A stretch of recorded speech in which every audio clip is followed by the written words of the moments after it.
ओम नमो भगवते वासुदेवाय. तर आपण श्रीमद भागवत महापुराण पाहत आहोत आणि त्यातील हा आपला 8व्या स्कंदातील अध्याय 10व्या अध्यायामध्ये आपण देवासुर संग्राम पाहणार आहोत. तर श्री सुखदेव म्हणतात, परीक्षिता, जरी दैत्य दानवांनी मोठ्या हुशारीने समुद्र मंथनासाठी प्रयत्न केले होते तरी सुद्धा भगवंतांशी विन्मुख असल्या कारणाने त्यांना अमृताची प्राप्ती झाली नाही. हे राजन, भगवंतांनी समुद्राचे मंथन करून अमृत काढले आणि आपले भक्त असलेल्या देवांना ते पाजले. नंतर सर्वांच्या देखतच ते गरुडावर स्वार होऊन तेथून निघून गेले.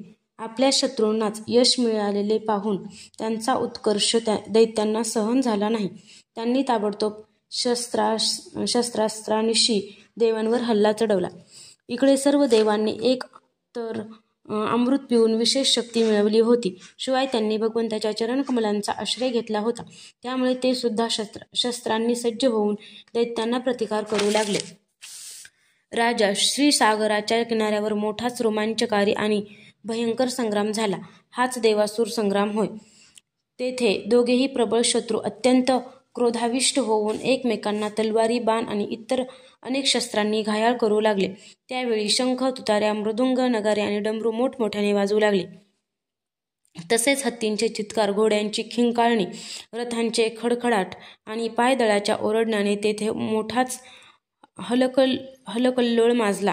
रणभूमीवर रथीबरोबर रथी, पायदळाबरोबर पायदळ, घोडेस्वारांबरोबर घोडेस्वार आणि हत्तीस्वारांबरोबर हत्तीस्वार लढू लागले. त्यांपैकी काही वीर उंटांवर, हत्तीवर आणि गाढवावर बसून लढत होते, तर काही जण गौरमृग, अस्वल, वाघ आणि सिंहावर बसून लढत होते. काही सैनिक गिधाडे, कावळे, बगळे, ससाणे आणि कोंबडे यांच्यावर बसले होते, तर पुष्कळसे तिमिंगिल, मासे, चित्ते, रेडे, गेंडे, गोरेडे, गवे आणि रानडुक्कर स्वार झाले होते. काही जण तर कोल्हा, उंदीर, सरडे, ससे, मनुष्य, बकऱ्या, काळवीट, हंस आणि डुकरांवर चढून बसले होते. हे राजा, अशा प्रकारे पाण्यात, जमिनीवर आणि आकाशात राहणाऱ्या तसेच भयंकर दिसणाऱ्या प्राण्यांवर चढून काही दैत्य दोन्ही सैन्यांमध्ये पुढे पुढे घुसले.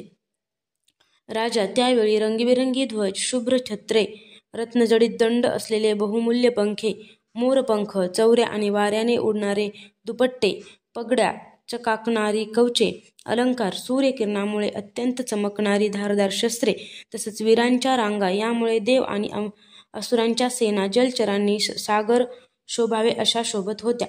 परीक्षिता, रणभूमीवर दैत्यांचा सेनापती विरोचनपुत्र बळीराजा मय दानवाने तयार केलेल्या वेहायस नावाच्या इच्छा असेल तेथे जाणाऱ्या विमानावर आरूढ झाला. युद्धाची सर्व सामग्री त्यात होती. परीक्षिता, ते इतके आश्चर्यकारक होते की ते कधी दिसत असे तर कधी अदृश्य होत असे. ते कोठे आहे याचे अनुमान सुद्धा करता येत नव्हते, तर त्याविषयी सांगणे कसे शक्य आहे. त्या श्रेष्ठ विमानात राजा बली मोठमोठ्या सेनापतींसह बसला होता. त्याच्यावर ढाळलेली चामरे आणि श्रेष्ठ छत्र यामुळे तो उदयाचलावरील चंद्राप्रमाणे शोभत होता.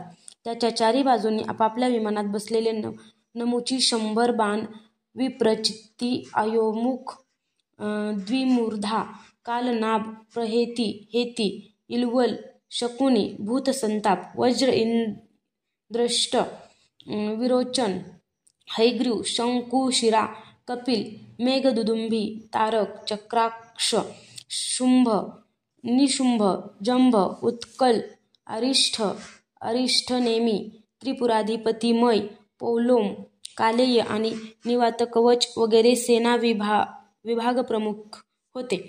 हे सर्वजण समुद्रमंथन करण्यात सामील झाले होते, परंतु त्यांना अमृतातील हिस्सा मिळाला नाही. फक्त क्लेशच हाती लागले. या सर्व असुरांनी एकदा नव्हे अनेक वेळा देवतांना युद्धामध्ये पराभूत केले होते. म्हणून ते मोठ्या उत्साहाने सिंहनाद करीत आपापले कर्कश आवाजाचे शंख वाजवू लागले. तेव्हा आपले शत्रू मदोन्मत्त झालेले पाहून इंद्राला अतिशय क्रोध आला. तो स्वयंप्रकाशी इंद्र ऐरावत नावाच्या दिग्गजावर आरूढ झाला. तेव्हा अनेक झऱ्यांनी शोभणाऱ्या उदयाचलावर आरूढ झालेल्या सूर्यासारखा तो वाटत होता. इंद्राच्या चारी बाजूंनी आपापली वाहने, ध्वजा आणि शस्त्रांनी युक्त असे देवगण तसेच आपापल्या गणांसह वायू, अग्नी, वरुण इत्यादी लोकपाल येऊन उभे ठाकले. दोन्ही सैन्य एकमेकांच्या समोर उभी राहिली. दोघांच्या जोड्या करून ते लढू लागले. कोणी पुढे जात होता तर कोणी नावे घेऊन ललकारत होता. कोणी मर्मभेदी शब्दांनी आपल्या प्रतिपक्षाचा धिक्कार करीत होता. बली इंद्राशी, कार्तिक स्वामी तारकासुराशी, वरुण हेतीशी आणि मित्र प्रहेतीशी युद्ध करू लागले. यमराज कालनाभाशी, विश्वकर्मा मयाशी, शंभरासुर त्वष्ट्याशी आणि सविता विरोचनाशी लढू लागले. नमुची अपराजिताशी, अश्विनी कुमार वृषपर्व्याशी तसेच सूर्यदेव बलीच्या बाण इत्यादी 100 पुत्राशी युद्ध करू लागले. राहू बरोबर चंद्राचे आणि पुलोमा बरोबर वायूचे युद्ध झाले. भद्रकाली देवी निशुंभ आणि शुंभावर तुटून पडली.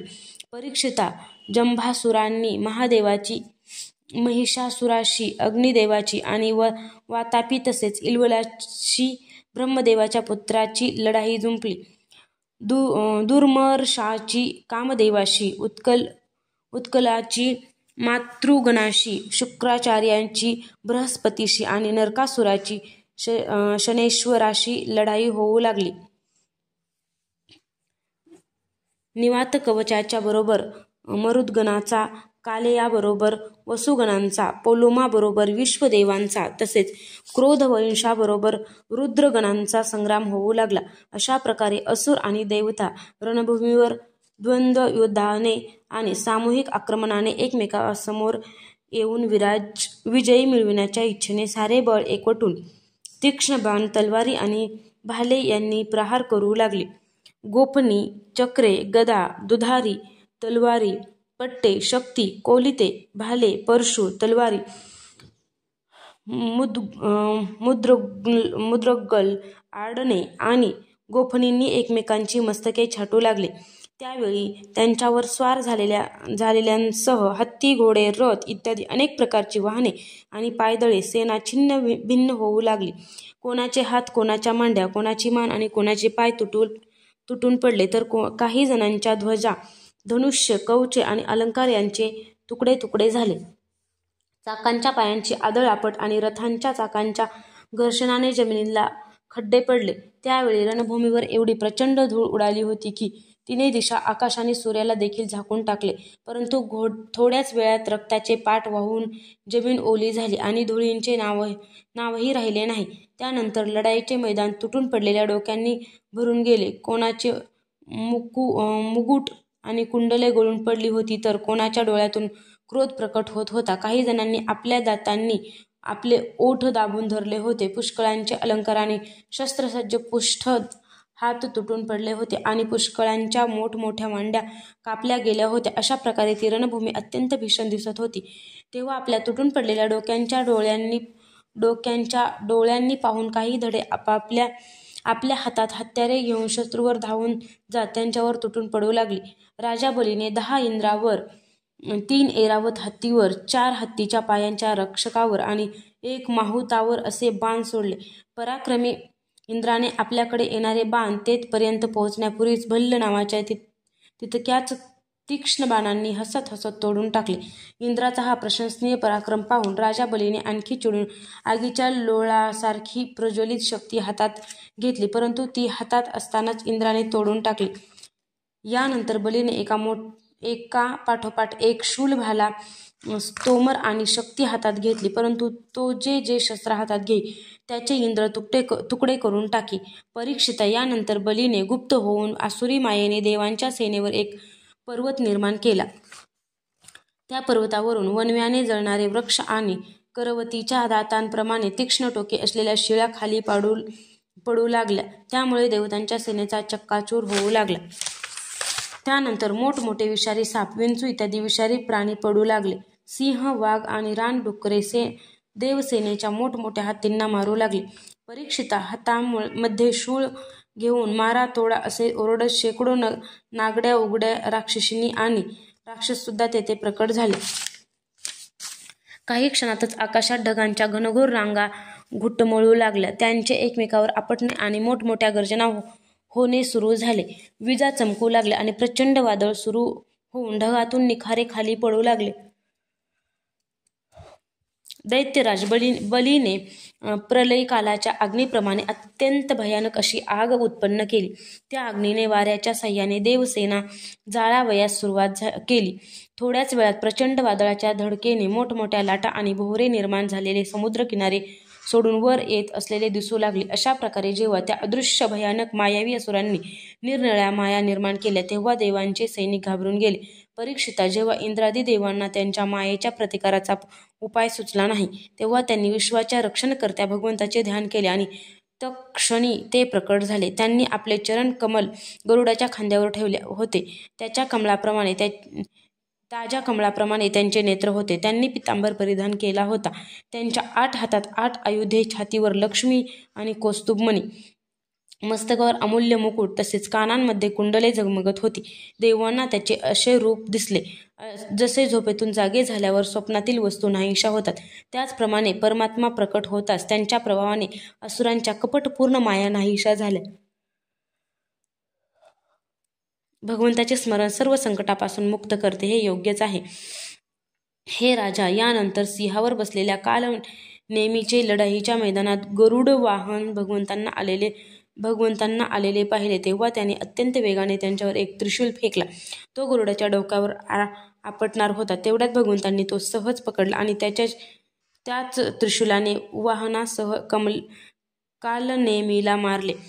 माली आणि सुमाली या 2 बलवान दैत्यांची मस्तके युद्धामध्ये भगवंतांनी आपल्या चक्राने उडविले. त्यानंतर माल्यवानाने भगवंतांना भिडून आपल्या प्रचंड गदेने गरुडावर अत्यंत जोराने प्रहार केला, परंतु त्या क्षणी गर्जना करणाऱ्या त्याचे मस्तक भगवंतांनी चक्राने तोडले. अध्याय 10 समाप्त.